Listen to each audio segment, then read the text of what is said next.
মিরাজ, আপনারা দেখছেন খবর 24 ঘন্টা। ওদের নামে করে নিতে সব দেবাশিস মুখার্জির কাছ থেকে আমি নিয়েছিলাম এবং এটা সিআইটিউর অফিস ছিল, এটা আমার জানা ছিল না। আমি 19-এ হারার পর রত্নাদের নাগ এই অফিস বিজেপি কর্মীরা দখল করতে এসেছিল এবং আমি সেটা রুখেছিলাম।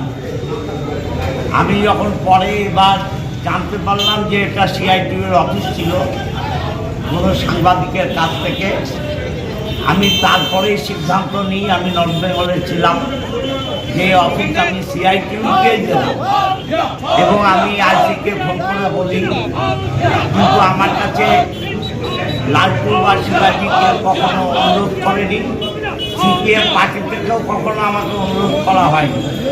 আমি নিজেই শিবাজিকে ফোন করি এবং আমি সিদ্ধান্ত নিই ওদের অফিস ওদেরকে ফিরিয়ে দেবো, যদিও এটা পিডাব্লিউডির জমি, জমিটা কারো ব্যক্তিগত মালিকানা নয়, পিডাব্লিউডি।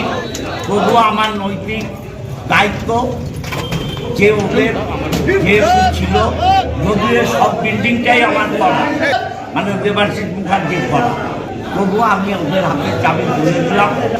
আমি বিশ্বাস করি বিধায়ক এক্স এমএলএ তিনি একটা কথা বললেন, এই পার্টি অফিসটি নাকি দখল করা হয়েছিল, তিনি জানতেন না, এটা কি আপনারা মানতে পারেন?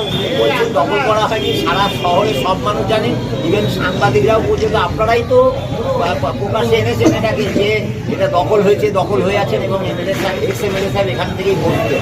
তা আমি একটা অফিসে বসছি, আমি জানবো না? যাই হোক, আমরা কোনো আজকের দিনে আমরা কোনো বিতর্কের মধ্যে যেতে চাচ্ছি না।